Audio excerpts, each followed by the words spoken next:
Gyanlok channel पर आप सभी लोगों का हार्दिक स्वागत है। जैसा कि आप सभी लोग जानते हैं, विद्या क्वेश्चन बैंक 2025 के क्लास 10 के साइंस चैप्टर 8 आनुवंशिकता चैप्टर का अध्ययन हम कर रहे हैं। आज के क्लास में हम पेज नंबर 84 विद्या क्वेश्चन बैंक के पेज नंबर 84 पर क्वेश्चन नंबर 6 को देखेंगे। तो क्वेश्चन नंबर 6 कहता है, एक संकर तथा द्विसंकर संकरण से आप क्या समझते हैं, उदाहरण सहित स्पष्ट कीजिए। तो एक संकर क्रॉस का मतलब क्या होता है? जब केवल एक जोड़ी परस्पर विपरीत लक्षणों को, एक जोड़ी परस्पर विपरीत लक्षणों का मतलब हो गया कि या लंबा पौधा और बौना पौधा, या गोल बीज और झुर्रीदार बीज, या पीला बीज या हरा बीज। जब एक जोड़ी परस्पर विपरीत लक्षणों को ध्यान में रख करके क्रॉस कराया जाता है तब इसको क्या कहते हैं? एक संकर क्रॉस। और द्विसंकर क्रॉस का मतलब क्या हो गया? जब दो जोड़ी परस्पर विपरीत लक्षणों को ध्यान में रख करके क्रॉस कराया जाता है तब इसको द्विसंकर क्रॉस कहते हैं। जैसे कि गोल और झुर्रीदार बीज और साथ ही साथ क्या हो, पीला और हरा, यानी कि एक बीज ऐसा है जो गोल और पीला है और दूसरा क्या है? झुर्रीदार और हरा है। तो जब दो जोड़ी परस्पर विपरीत लक्षणों को ध्यान में रख करके क्रॉस कराते हैं तब इसको क्या कहते हैं? द्विसंकर क्रॉस कहते हैं। ठीक है। क्वेश्चन नंबर 7, ये तो क्वेश्चन नंबर 6 था। अब आ जाते हैं क्वेश्चन नंबर 7। क्वेश्चन नंबर 7 कहता है, लक्षण प्रारूप तथा जीन प्रारूप में अंतर स्पष्ट कीजिए। तो लक्षण प्रारूप का मतलब क्या हो गया? जो हमको दिखाई दे रहा हो। और जीन प्रारूप का मतलब क्या होता है? जो कोशिकाओं के अंदर जेनेटिक स्ट्रक्चर है। जैसे कि अगर हम लंबा, शुद्ध लंबा और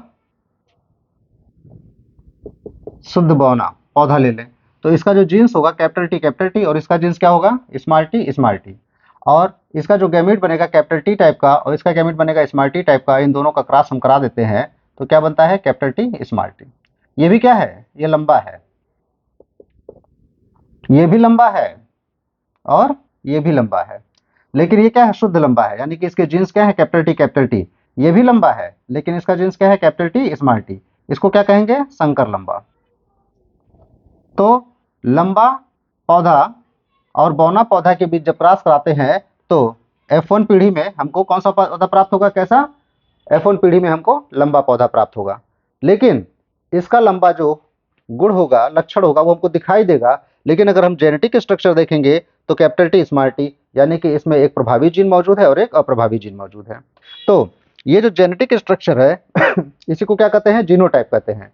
और जो उसका लक्षण दिखाई देता है, यानी कि लंबेपन का जो लक्षण दिखाई देगा, उसको क्या कहेंगे? फिनोटाइप कहेंगे।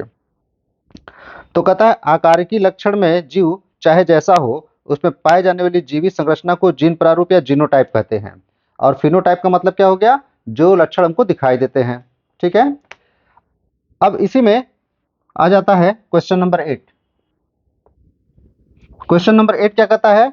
समयुग्मजी और विषम युग्मजी में अंतर स्पष्ट करें।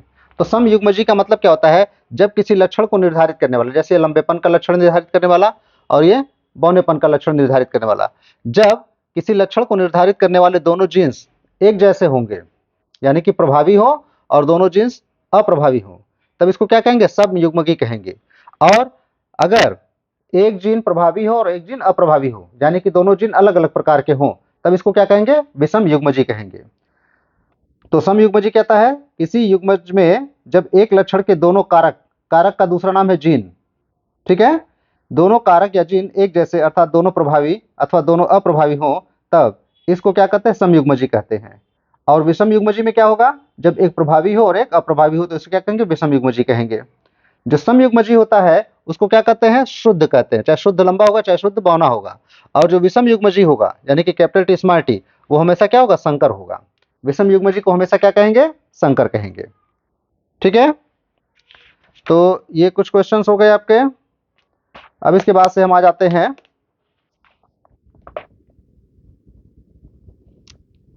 अच्छा, इसके बाद कुछ क्वेश्चंस हम अगले क्लास में देखते हैं।